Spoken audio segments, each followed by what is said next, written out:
Hey everyone, in this video I'll be showing you an overpowered build for Harlowe using the Chroma Accelerator in Borderlands 4. And it's actually an infinite Chroma Accelerator because we're able to get our action skill back super quickly.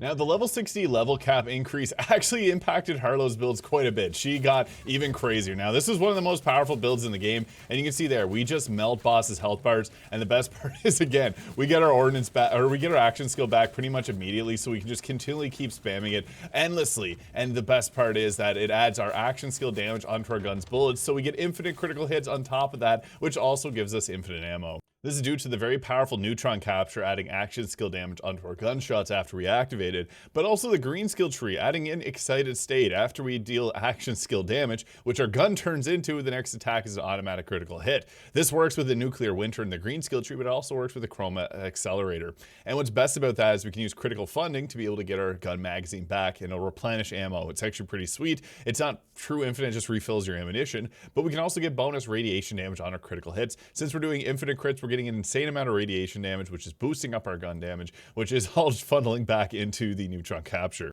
And I'll take you through the full leveling guide here from level 1. Now, we got a couple great options. There's Cyclotron increasing our fire rate, and we're actually capped by our fire rate with the amount of damage we're able to output because gun damage is great, but Cyclotron since we're taking our action skill damage and applying it, the faster we can shoot, the better. But Field Ready Prototype is the best choice to take early on. This gives us increased action skill damage, and the best part about that is the more action skill damage that we deal, 4% of it gets added onto our gunshots, so that becomes insane. We're going to basically only using neutron capture. It's just such a powerful skill. Before the game released, it was actually supposed to be 10% of action skill damage dealt. It was absurdly powerful, and it still is.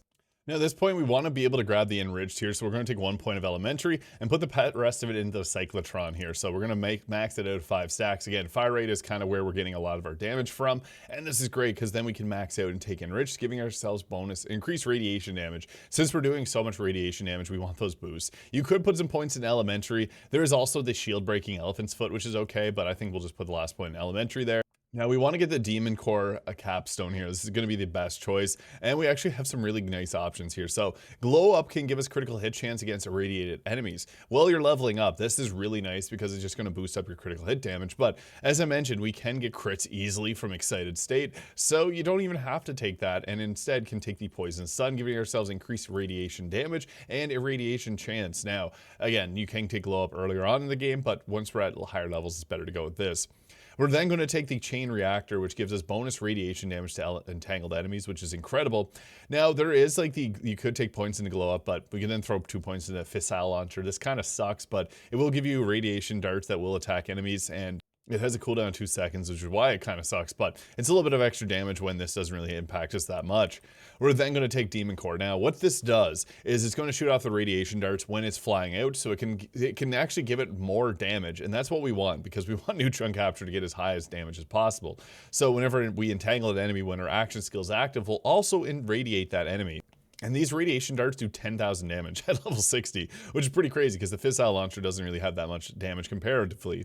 But this lets us take the Capstone and passive here, Dirty Bomb. Whenever we irradiate an enemy, we create a radiation explosion, which does 40% of the irradiated damage, which is funny because this will irradiate enemies, so it works in perfect synergy.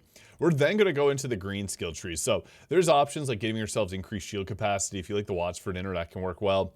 The action at a distance can apply a status effect to each entangled enemy, which is pretty fun, but the momentum gives us increased critical hit damage for 12 seconds when we entangle an enemy. Since we get so many crits, we want that extra crit damage. Now, once we get down to here, it's just best to take the Neutron Decay. This is going to give us 50% extra gun damage whenever you irradiate 5 enemies. It is 5 stacks max, 12 seconds. This is really nice. Which leads us to Resonant Cascade. Whenever we deal radiant damage to an enemy, we get increased action skill damage. Again, we want radiant action skill damage. That's 45% extra action skill damage. So that's good if the fights go long, but they typically don't. At this point, we're going to throw 2 points into Confirmed of Reality. This is one of the best skills in the entire game because this gives us our action skill back, and with Shotgun Underbarrels, it does some pretty silly stuff, as you saw with the Dark Beast earlier on. So we get our action skill back almost immediately. This then lets us take 1 point in Excited State, so now we're getting critical hits infinitely because when we do our Neutron Decay, it's putting the gun action skill damage onto our guns, which infinitely triggers this as long as it's active, so very powerful. We're then going to come down and take Harlow's Certainty Principle. This just gives you increased gun handling, but it's more so that we can grab the critical funding here. Whenever we critically hit an enemy, we gain a chance to entangle it and refill a portion of our gun's magazine. This is a 15% chance it'll give us 5 ammo on a critical hit, and since we get infinite crits, this is pretty solid at maintaining our ammo. And after that, we will take the Meltdown here. Critical hits with guns deal bonus radiation damage, 40% of damage dealt. It's actually insane. So we do have 2 points left over, and between all of them, it's probably just best adding critical hit damage. Decoherence is nice for the bonus damage, but getting more critical hit damage I found better. I guess actually probably a good choice is there's the Mechanical Brilliance. Whenever we damage an enemy with a skill, we get increased skill damage, or the Practical Application, which ends up being a bit higher with the 14%. And skill is a bit more broad than just action skill damage, so that is nice. Now for class mods, there's actually a new one here for Harlowe if you get the DLC, but if you don't have the DLC, I'll just quickly mention a few that are pretty solid. There's the Skeptic class mod, which is great. The Reactor here, this is my old favorite one, especially with the rolls that you can get on this. It's pretty solid because with it, you're going to get the ability to daze targets, which makes them have less movement speed and attack speed and can stack up, which is incredible, but it also gives points into Decoherence, giving yourself that bonus damage, which is really nice. But the new kid on the block here is the Phlebotomist. This is an insanely powerful one. Whenever our action skill is damaged as active, dealing gun damage gives us a chance to apply hemorrhage, dealing kinetic status effect damage. This gives us some bleed damage. It is really nice, so a big boost, but it's more so for the skill rolls you can get on it, because with this one here, we can get 5 points in Unstable Isotope, which is a kill skill. Whenever we kill an enemy, we get bonus cryo damage with all sources, 35%. So you can freeze enemies really easily with this setup. And it also gives 2 points into increased fire rate with Cyclotron, which is just a really nice one, because again, the faster we fire, the more damage that we get. I don't have a great roll for this. Comes with status effect damage, which is nice, but I got submachine gun damage. It's okay. Like, I do like a couple of submachine guns here, so that can be beneficial. For our shield, the best shield, unfortunately, in this game is Watch for Dinner, so I like to use that there just because that's going to give us 25% bonus shock damage, so we get radiation, cryo, and shock on top of everything. It's a really nice mixture. I do want to mention the Super Soldier is a fantastic shield as well, and if you're mobbing, the Fireworks is going to be probably by far the best option there because the missiles will home in on enemies, and it's just super powerful. So mobbing, throw in Fireworks; bossing, throw in Watch for Dinner; Super Soldier if you want something fancy and a little different.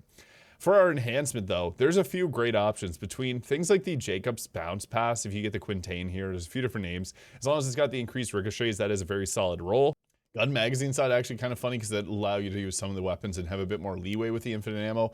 I really like Torg weapons here. This one gives increased pistol damage and critical hit damage, but on top of this is going to increase the splash radius of not only just these new scoot and shoot weapon, but there's also the Shalashaska from the last DLC, and those are two of the better weapons in the game, so I like this one at the current moment, but Jacobs is still going to be a very powerful option.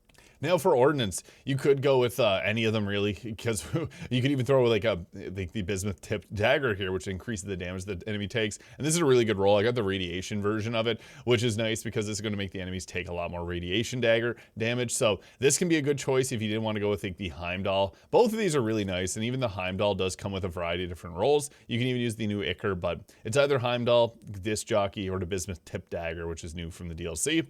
For our Repkit here, the triple bypass is still by far the best choice, and you could get it with movement speed, you can get it with the lifesteal. I have it with amp, which isn't like super optimal or anything, but there's a lot of different rolls. Even splash damage can be fun.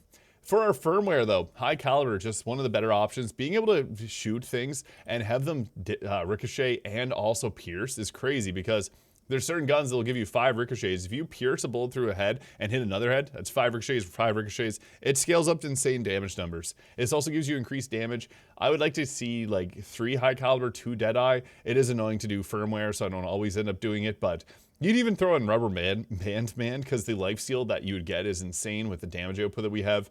So you could even do 2 points high of that.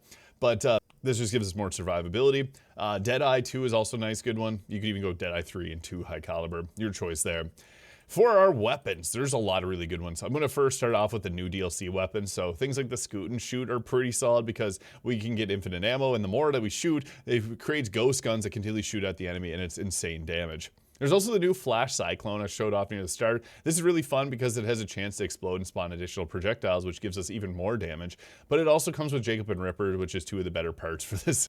There's a new Crazed Earl, which is pretty solid too, and you can get Jacob and Ripper on it as well. It shoots a lot of projectiles. I do find the time to kill is a little lower. Rest in peace to Katagawa's Revenge, which used to be the best weapon on this build with Jacobs, but they nerfed it to the ground. The Complex Root is also pretty solid. If you can get the shotgun swapper on it, it's pretty good. I also like from the base game Mantra. You can get this from Bloom Reaper. This is insanely powerful, and you can also use it.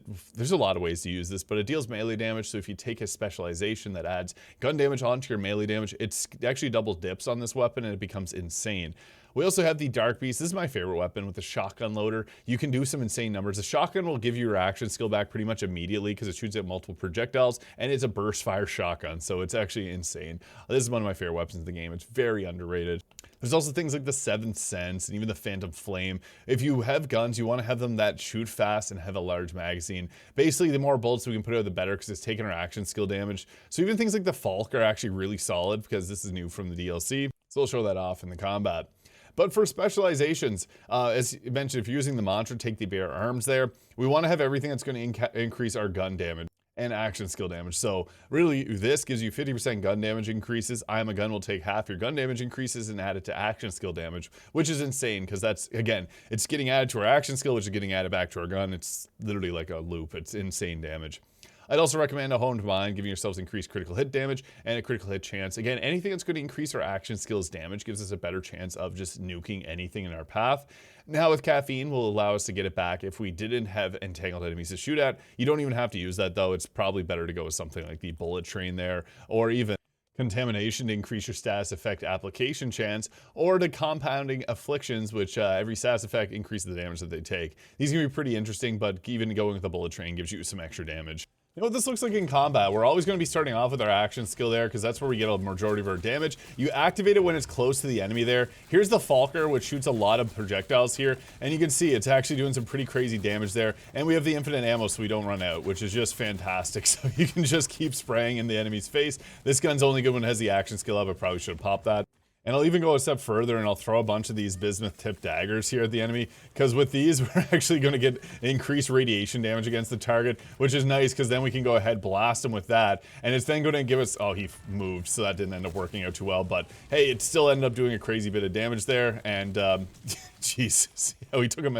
Alright, so I got all the daggers now on. I'm going to blow that up, and there we go, we actually got that activated. Oh, of course there we go. We got the damage going. Unfortunately, that gun has self-damage, so that didn't work out amazingly because the Dark Beast unfortunately will explode, so you got to be mindful of that, and you can't activate your action skill when you're down. But you can see that the damage was just enough. This gun is actually pretty nuts. And we threw a bunch of daggers at him, so he's going to take that extra damage again. That is a really fun way to... Oh, he missed there. The Wombo combo is surprisingly very powerful when you use the action skill, because with the Wombo combo, it has extra rockets that are going to take all that action skill damage, so you can see it actually does some pretty respectable damage. So yeah, this build just revolves around you using your action skill often, and then using a bunch of attacks to then be able to apply all that extra action skill damage back on the enemy, and try to get as many critical hits as possible, because that's just going to give you an increase to your overall damage output. Certain guns are going to be better than others in certain situations, so like that right there was a little bit unfortunate, so I had to bring out the Mantra here, which again is giving our action skill back really quickly, so then we can just continually keep going through this loop of activating our action skill, shooting at the target, and just kind of comboing between the two. So this is a very powerful build, and a lot of fun too. Let me know your thoughts in the comments. If you enjoyed, please hit the subscribe button below, and we'll catch y'all in the next one.